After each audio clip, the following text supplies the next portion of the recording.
Hello students, good morning. Welcome back to our YouTube channel AJ Education. आज का हमारा topic रहेगा home science project work for class 12th। जैसा कि हम जानते हैं हमारे टोटल 5 प्रोजेक्ट हैं और उनमें से हमें एक प्रोजेक्ट पर अपनी फ़ाइल को तैयार करना है। तो हम 5 प्रोजेक्ट को पहले जान लेंगे कि इन पांचों प्रोजेक्ट में क्या क्या है और फिर हम एक डिसाइड करेंगे कि हमें कौन सा प्रोजेक्ट तैयार करना है। तो पहले हम जान लेते हैं पांचों प्रोजेक्ट के बारे में। तो चलिए जानते हैं फर्स्ट प्रोजेक्ट क्या है। हमारा फर्स्ट प्रोजेक्ट है निम्नलिखित के संदर्भ में अपने क्षेत्र में क्रियान्वित किए जा रहे एक एकीकृत समुदाय आधारित पोषण एवं स्वास्थ्य कार्यक्रम का अध्ययन करना। इस परियोजना के अंतर्गत विद्यार्थी को एक सर्वे करना होगा, एक चेकलिस्ट तैयार करनी होगी। उस चेकलिस्ट में कुछ क्वेश्चंस होंगे जिनका आंसर आप यस और नो में प्राप्त कर सकते हैं। आपको अपने आसपास के क्षेत्र में जाना है और कार्यक्रम देखना है कि कौन सा कार्यक्रम या कौन सी योजना पोषण और स्वास्थ्य से संबंधित चलाई जा रही है, उस कार्यक्रम का उद्देश्य क्या है, उससे किन विद्यार्थियों को, किन को लाभार्थियों को, किन को लाभ प्राप्त हो रहा है, वो बिल्डिंग कैसी है, उसका इंफ्रास्ट्रक्चर कैसा है, वहाँ पर जो लोग कार्य कर रहे हैं क्या वो ठीक से कर पा रहे हैं, कितनों की ज़रूरत है और वहाँ पर कितने कार्य कर रहे हैं। ये सारी चीज़ें हमें वहाँ के अधिकारी से या वहाँ पे सर्वे करके प्राप्त करनी होंगी। फिर कि क्रियान्वयन का ढंग कैसा है, कि आप वहाँ पर सर्वे जो करने जा रहे हैं वो जो कार्यक्रम चल रहा है वो किस तरीके से चला रहे हैं, क्या वो कार्यक्रम जिनको लाभ पहुँचाना है वहाँ तक पहुँच रहा है उस कार्यक्रम के माध्यम से या नहीं। ये सारे क्वेश्चन हमारी चेकलिस्ट के अंतर्गत होंगे। हमारे कार्यक्रम कौन कौन से हो सकते हैं, जैसे एकीकृत बाल विकास योजनाएं, मिड डे मील की योजनाएं, प्लस पोलियो कार्यक्रम, जनन तथा शिशु स्वास्थ्य कार्यक्रम, सुरक्षित एवं स्वस्थ जल तथा सफाई कार्यक्रम और क्षेत्र में क्रियान्वित अन्य कोई कार्यक्रम जैसे बालवाड़ी या आंगनवाड़ी। आप किसी भी एक कार्यक्रम का सर्वे करके अपनी रिपोर्ट को तैयार कर सकते हैं और लास्ट में आप ये भी बता सकते हैं कि कार्यक्रम के सुधार के लिए और क्या क्या सुझाव हो सकते हैं, ये भी आप अपना लिख सकते हैं और इस माध्यम से आप एक अपना प्रोजेक्ट वर्क तैयार करेंगे। अब हमारा सेकंड प्रोजेक्ट होगा अपने पड़ोस के 2 किशोरों तथा 2 वयस्कों की पहचान कीजिए और विशेष आवश्यकता वाले व्यक्तियों संबंधी उनके बोध के लिए उनका साक्षात्कार कीजिए। इस परियोजना कार्य के अंतर्गत कुछ बिंदु हैं जिनका हमें ज्ञान होना चाहिए, जैसे किशोर कौन होते हैं, वयस्क कौन है, पास पड़ोस क्या है, साक्षात्कार क्या है और साक्षात्कार अनुसूची क्या है। जब हमें इनका पता होगा तो हम ये प्रैक्टिकल या ये प्रोजेक्ट कर पाएंगे। इस प्रोजेक्ट में हमें अपने आसपास देखना है 2 किशोर को और 2 वयस्कों को, उनसे किसी विशेष आवश्यकता वाले व्यक्ति के बारे में विचार प्राप्त करने हैं कि वो उनके बारे में क्या सोचते हैं। जो स्पेशल नीड वाले व्यक्ति होते हैं, जो नॉर्मल बच्चों से या नॉर्मल व्यक्तियों से थोड़े से भिन्न होते हैं, उनके बारे में हम उनका विचार प्राप्त करेंगे कि वो उनके बारे में क्या जानते हैं, क्या सोचते हैं, उनकी विचारधारा क्या है। फिर हम एक अनुसूची यानी एक साक्षात्कार अनुसूची तैयार करेंगे जिसमें कुछ बिंदु होंगे। साक्षात्कारता वो आप होंगे, इंटरव्यू आप ले रहे हैं तो वो विद्यार्थी जो उनसे क्वेश्चन कर रहा है वो साक्षात्कारता होगा। वो अपने डिटेल लिखेगा कि मैं कक्षा 12 के विद्यार्थी हूँ और हम जनसाधारण का साक्षात्कार कर रहे हैं विशेष आवश्यकता वाले लोगों के बारे में उनके विचार जानने के लिए। ठीक है, ये आपको करना होगा। उसके बाद साक्षात्कारता का दूसरा क्या होगा कि क्या आप विशेष आवश्यकता वाले या दिव्यांग व्यक्ति से मिले हैं या उनके बारे में सुना है, हाँ या नहीं। यदि हाँ तो आप वह कौन है और वो कहाँ से है, उनके साथ होने वाली समस्याओं का वर्णन कीजिए। आपको ऐसे ही उनकी डिटेल प्राप्त कर लेनी है। फिर नेक्स्ट करना है कि क्या आप वर्णन कर सकते हैं आपको कैसा लगा जब आप उस व्यक्ति से पहली बार मिले या उनको आपने देखा तो आपको कैसा लगा। पहली बार ही मिलकर आपने क्या नोट किया कि वो किस परिस्थिति से गुजर रहे हैं या उनके अंदर क्या चल रहा है। ये कुछ क्वेश्चंस होते हैं जिनके बारे में आपको डिटेल अपने सामने वाले या 2 किशोर और 2 वयस्कों से प्राप्त करनी है। फिर देखना है कि उस व्यक्ति में क्या योग्यताएं या क्या क्षमताएं थी। ये आपको अपने सामने बैठे 2 किशोर और 2 वयस्कों से जानकारी प्राप्त करनी है। इस तरीके से आपका सेकंड प्रैक्टिकल कंप्लीट हो जाएगा।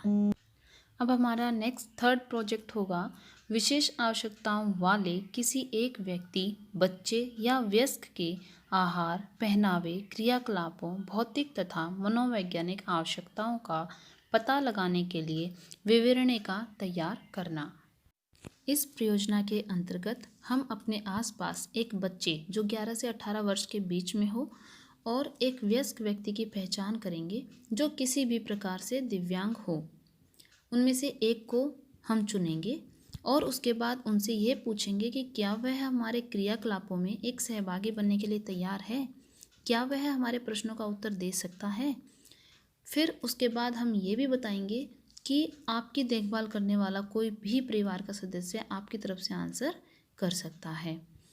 इसके बाद साक्षात्कार अनुसूची के रूप में प्रश्नों का एक प्रारूप तैयार करते हुए जो उपरोक्त क्षेत्रों के संदर्भ में जानकारी पर प्रकाश डाल सकता है। हमारे क्षेत्र होंगे आहार, पहनावा, क्रियाकलाप, भौतिक और मनोवैज्ञानिक आवश्यकताएं। इन क्षेत्रों से संबंधित हमारे पास कुछ प्रश्न होंगे जिनसे हम उनसे आसानी से पूछ सकते हैं कि उनको किन दिक्कतों का, किन परेशानियों का सामना करना पड़ रहा है और किन कार्यों को वो बिल्कुल आसानी से वो कर सकते हैं, उन्हें कोई दिक्कत नहीं होती। उसके बाद जब हम क्वेश्चन पूछ रहे होते हैं तो ऐसे क्वेश्चन ना पूछें कि उनको असहज महसूस हो। वो कंफर्टेबल होने चाहिए हमारे साथ आंसर देने के लिए, तभी हम ये प्रयोग करेंगे। फिर हमारा ये प्रोजेक्ट तैयार होगा एक निष्कर्ष के आधार पर, जिन पर जो प्रश्नों के उत्तर लिए गए हैं उन पर हम ध्यान केंद्रित करते हुए ये देखेंगे कि वह अन्य बालकों या बच्चों या लोगों के समान है जिनमें कोई दिव्यांगता नहीं है या नहीं। ये रिजल्ट हम इस पर तैयार करेंगे। ये हमारा था थर्ड प्रोजेक्ट। अब हम जानेंगे अपने फोर्थ प्रोजेक्ट के बारे में। विभिन्न केंद्रीय समूहों के लिए संचार के विभिन्न तरीकों का उपयोग करते हुए पोषण, स्वास्थ्य तथा जीवन कौशलों के लिए कोई 5 संदेशों की योजना बनाना। इस परियोजना का उद्देश्य होगा, यह परियोजना विद्यार्थियों को समाज के विभिन्न समूहों के लिए स्वास्थ्य तथा पोषण शिक्षा के लिए संदेशों की योजना बनाने के योग्य बनाने के उद्देश्य तथा संदेश देने के लिए संचार का एक उपयुक्त माध्यम चयनित करने के लिए है। परियोजना के चरण: शिक्षा के लिए एक लक्षित समूह की पहचान करना, चयनित समूह के लिए विशेष आवश्यकताओं तथा उनकी विशेष समस्याओं की पहचान करना, समूह को शिक्षित करने के लिए एक उपयुक्त संदेश की आयोजना तैयार करना, संचार के माध्यम का चयन करना और शैक्षिक सामग्री विकसित करना। अब आता है परियोजना का क्रियान्वयन। यह कक्षा के सभी विद्यार्थियों को 4 या 5 विद्यार्थियों के समूह में बांट दिया जाता है। हालांकि ये ग्रुप एक्टिविटी है, कोरोना के चक्कर में हम सिंगल रहकर भी कर सकते हैं। इसके बाद फिर प्रत्येक समूह को केंद्रित या लक्षित समूह की पहचान करनी है जिसके लिए संदेश बनाना है। यह केंद्रित या लक्षित समूह कोई भी आयु वर्ग तथा विशेष परिस्थिति से गुजर रहे लोग हो सकते हैं, जैसे किशोर या विद्यालय के बच्चे या गर्भवती महिलाएं या फिर वयस्क। कोई भी ऐसा लक्षित समूह जिसको हम एजुकेटेड करना चाहते हैं, जिनको हम कुछ बातें बताना चाहते हैं, जिन तक हम अपना संदेश पहुंचाना चाहते हैं, हम उस ग्रुप को या उस केंद्रित समूह की पहचान करेंगे। फिर उस समूह के चयन के उपरांत उस समूह की ऐसी समस्या को पहचानने का प्रयास करना जिससे विषय में उस समूह को शिक्षित किया जा सकता है। जैसे कि किशोर या विद्यालय जाने वाले बच्चों को पोषण संबंधी समस्या के लिए या उस विषय में जागरूक या शिक्षित करना। इसके बाद एक ऐसे उपयुक्त संदेश की योजना एवं रूपरेखा बनाई जाती है जो चयनित समूह के पोषण एवं स्वास्थ्य रूपरेखा में सुधार के लिए सहायक होगी। संदेश की विषय वस्तु समूह की विशिष्ट आवश्यकताओं तथा विशिष्ट वर्तमान समस्याओं पर निर्भर करती है। जैसे कि गर्भवती माताओं को दिया जाने वाला संदेश उनकी गर्भावस्था की अवधि में उनके आहार में सुधार के लिए हो सकता है। उसी प्रकार वयस्कों के लिए संदेश उनके भार को सही बनाए रखने तथा स्फूर्ति बढ़ाने तथा स्वास्थ्य के लिए शारीरिक गतिविधियों को बढ़ाने के लिए हो सकता है। फिर संदेश देने के लिए एक उपयुक्त संचार माध्यम का चयन करना, जैसे कि पोस्टर, चार्ट, फ्लिप बुक्स, कठपुतली प्रदर्शन या लघु नाटिकाएं, जैसे हम नुक्कड़ नाटक करते हैं। संचार माध्यम का चयन समय तथा उपलब्ध साधनों के आधार पर किया जाना चाहिए। ये था हमारा 4th प्रोजेक्ट और अब हम जानते हैं 5th प्रोजेक्ट के बारे में। 5th प्रोजेक्ट है किन्हीं 5 संशोधित खाद्य पदार्थों, उन्हें पैक करने तथा लेबल संबंधी जानकारी का बाजार सर्वेक्षण करना। इस परियोजना के अंतर्गत इस परियोजना का उद्देश्य होगा, यह परियोजना विद्यार्थियों को बाजार में उपलब्ध विविध प्रकार के संशोधित खाद्य पदार्थों से परिचित कराने, संशोधित खाद्य पदार्थों को पैक करने के लिए उपयोग में लाई जाने वाली विभिन्न प्रकार की सामग्रियों के बारे में जागरूकता उत्पन्न करने के लिए और लेबल की जानकारी के अध्ययन में रुचि जागृत करने के में सहायक होती है। यह भी एक ग्रुप एक्टिविटी है, बट हम अकेले ही इस एक्टिविटी को कर सकते हैं। इसमें हमें बाज़ार का सर्वे करना है, दुकानों पर जाकर हमें कुछ खाद्य पदार्थों के बारे में जानकारी एकत्र करनी है, जैसे अनाज वाले खाद्य पदार्थ, सुबह के नाश्ते वाले खाद्य पदार्थ जैसे नूडल, आटा, इन चीज़ों के बारे में, डेयरी उत्पाद, दूध, पनीर, मक्खन, घी, आइसक्रीम, संरक्षित खाद्य पदार्थ, जैम, अचार, शरबत, केचप, सॉस, अल्प आहार, चिप्स, भुजिया, बिस्कुट, पोषण पूरक जैसे कॉम्प्लान, बॉर्नविटा, हॉर्लिक्स, मिलो, बूस्ट तथा अन्य ब्रांड वाले उत्पाद। और पेय पदार्थ में आ जाता है फलों के रस, कार्बन डाइऑक्साइड युक्त मृदु पेय और बोतल वाला जल। इन सभी की हमें पैकेजिंग देखनी है, इनके अंदर क्या सामग्री होती है, इनके बाहर का क्या लेबल होता है, इनको कैसे पैक किया जाता है, ये सारी जानकारी हमें दुकान पर जाकर प्राप्त करनी है। फिर यदि संभव हो तो उपरोक्त उत्पादों को पैक करने के लिए उपयोग में लाई जाने वाली सामग्री को एकत्र करना और उनका निरीक्षण करना। फिर उसके बाद ये जो टेबल दी गई है, इस पर हमें उस जानकारी को फिलअप करना होगा।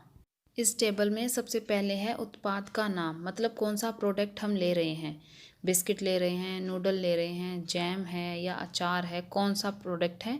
उसके बाद प्रोडक्ट में लाई गई पैक करने की सामग्री, किस चीज़ से हम उसे पैक कर रहे हैं, बोतल में पैक हो रहा है, पैकेट में पैक हो रहा है, या हम किस चीज़ से उसे पैक कर रहे हैं।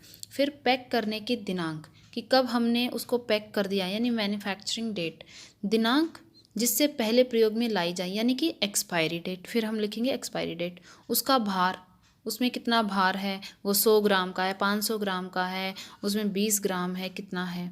उसके बाद उस पर कौन सा प्रमाणक चिन्ह है, जैसे एगमार्क है या FPO है या ISI है, कौन सा चिन्ह है। उसके बाद पोषण जानकारी कि ये इसमें कितना न्यूट्रिशंस पार्ट है, कितने हमें पोषण इससे मिलेंगे, कितनी एनर्जी मिलेगी, कितना प्रोटीन मिलेगा, कितनी और चीज़ें हमें जो पोषण संबंधी हैं वो मिलेंगी।